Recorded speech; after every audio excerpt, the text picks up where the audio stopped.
नमस्कार दोस्तों, 60 गोलियां मारने के बाद भी इस गैंगस्टर्स के कातिल इसके चारों तरफ भांगड़ा करते हैं। पुलिस कस्टडी में होने के बावजूद किसी को बड़ी आसानी से कैसे मारा जा सकता है? जी हाँ, ये फिल्म का सीन नहीं बल्कि पंजाब में घटी एक सच्ची घटना है। वैसे तो पंजाब में ड्रग्स और गैंगस्टरवाद का किस्सा बहुत पुराना है, लेकिन सिद्धू मूसेवाला की दिन दहाड़े हत्या के बाद पंजाब के गैंगस्टर की चर्चा देश विदेशों में होने लगी। लॉरेंस बिश्नोई, गोल्डी बराड़ और जग्गू भगवानपुरिया से पहले भी पंजाब में ऐसे गैंगस्टर्स हैं जिन्होंने पूरे पंजाब में आतंक मचा रखा था। ऐसा ये गैंगस्टर था सुक्खा कहलवा। पंजाब के कपूरथला के कहलवा गांव में 21 जून 1987 को सुखबीर सिंह का जन्म होता है। माँ बाप ने सोचा कि लड़का ठीक ठाक पढ़ लेगा ताकि उसके बाद उसे अपने साथ अमेरिका ले जा सके, लेकिन पढ़ाई के दौरान वो छोटे मोटे झगड़ों से कब अपराध की दुनिया में दाखिल हुआ, परिवार को भनक तक नहीं लगी। इससे पहले कि परिवार वाले उसे इस दलदल से निकालते, उस पर पहला आपराधिक मामला दर्ज हो चुका था। सुखबीर के पिता उसे उसकी मौसी के पास छोड़कर विदेश चले गए और ये वो समय था जब सुखबीर सिंह आसपास के बदमाशों के संपर्क में आ गया था। थोड़े ही दिन में सुखबीर ने पंजाब से लेकर राजस्थान तक ताबड़तोड़ वारदातों को अंजाम दिया। 2005 से लेकर 2006 तक उस पर कई दर्जन से ज्यादा मामले दर्ज हो चुके थे। सुखबीर सिंह को लोग अब सुक्खा कहलवा के नाम से जानने लगे थे और अब वो अपनी गैंग के साथ काम करता था। सुखबीर के माँ बाप की जमा पूंजी एक झटके में खत्म हो चुकी थी और उसके माँ बाप अपनी इस लूटी जमा पूंजी की शिकायत भी नहीं कर सकते थे, क्योंकि अगर ऐसा करते तो सवाल उन्हीं की परवरिश पर उठता। इस वक्त पंजाब के लोगों का विदेश में जाने का ट्रेंड बहुत पुराना था। सुखबीर के चाचा और दूसरे रिश्तेदार भी विदेश में रहते थे। उसके पिताजी भी काफी समय से विदेश में जाने की कोशिश कर रहे थे, लेकिन उनका वीजा नहीं लग पा रहा था। इसीलिए वो कहलवा गांव में ही खेती करके अपना गुजारा करते थे। सुखबीर और उसका बड़ा भाई सोनू गांव के स्कूल में पढ़ा करते थे। सुखबीर के पिताजी खेतीबाड़ी के साथ साथ विदेश जाने की लगातार कोशिश कर रहे थे, लेकिन जब सुखबीर 17 साल का हुआ तो उसकी जिंदगी में बड़ा बदलाव आया। सुखबीर के गाँव में झगड़ा हुआ और उस झगड़े में सुखबीर का नाम भी पुलिस के सामने आया। पुलिस ने सुखबीर सिंह को उठा लिया और तभी उसके माता पिता का अमेरिका का वीजा लग गया। लेकिन सुखबीर सिंह का पासपोर्ट नहीं बना था, इसलिए उसका वीजा नहीं लग पाया। पासपोर्ट ना बनने की वजह थी गांव में वही झगड़ा जिसमें सुखबीर सिंह का नाम आया था।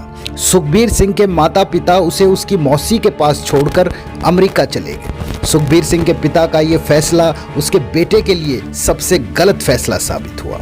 उन्होंने भी कभी नहीं सोचा था कि सुखबीर इस दलदल में फंस जाएगा।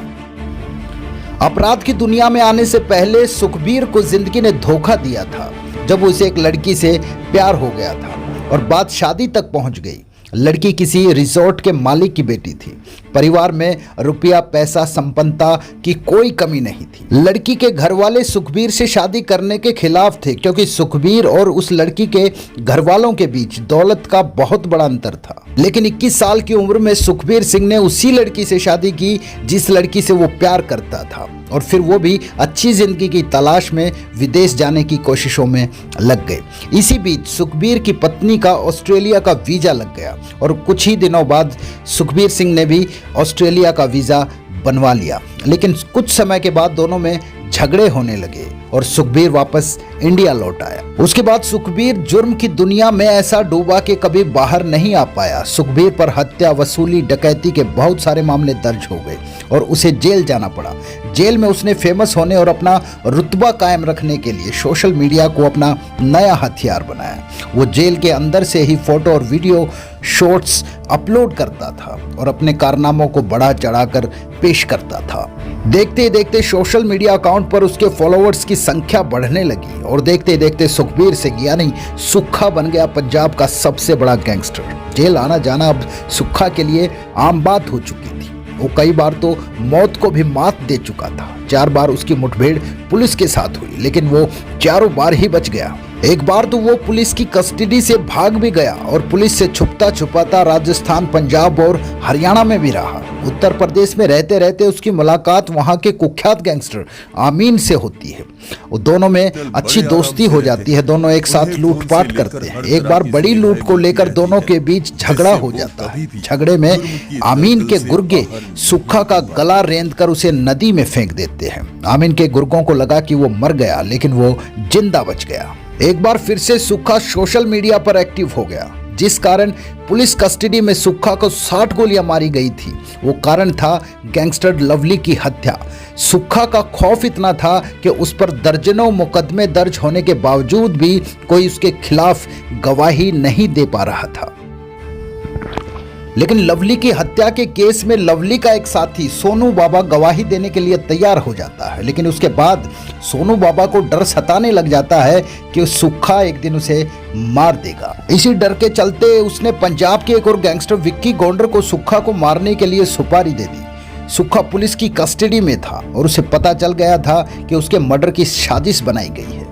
ये भनक पुलिस को भी थी, लेकिन पुलिस ने सुरक्षा को लेकर कोई इंतजाम नहीं किया। 21 जनवरी 2015 को एक दोस्त की शादी थी। सुक्खा के दोस्त उस शादी में चले गए और वहां से लौटने में उन्हें देर हो गई, इसलिए सुक्खा उस दिन पहली बार पुलिस की कस्टडी में अकेला था। सुक्खा के कातिलों ने पहले डिसाइड किया था कि सुक्खा को कोर्ट परिसर में ही मारा जाए, लेकिन कोर्ट परिसर में खतरा ज्यादा था, इसलिए कोई ऐसी जगह देखी जाए जहां से उसे मारकर सुरक्षित भागा जा सके। पुलिस वैन में 6 पुलिस वालों के साथ दिन के वक्त सुक्खा कहलवा को कोर्ट में पेशी के लिए ले जाया गया।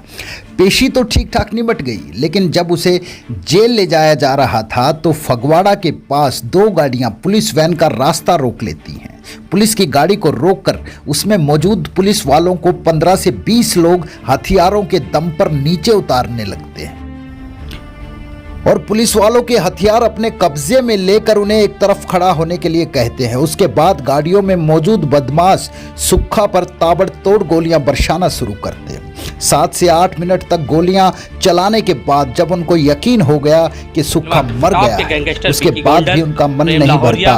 वो सुक्खा की लाश को गाड़ी से नीचे लाते हैं और 60 गोलियां मारने के बाद उसकी लाश के पास खड़े होकर भांगड़ा करते हैं। दोस्तों, आपका इस बारे में क्या कहना है इस कमेंट सेक्शन में जाकर बताएं। और हमारा इस वीडियो का, इस चैनल का किसी आपराधिक घटना को बढ़ावा देने का कोई इरादा नहीं, ना ही कोई मंशा है। थैंक यू दोस्तों। जय हिंद, जय भारत।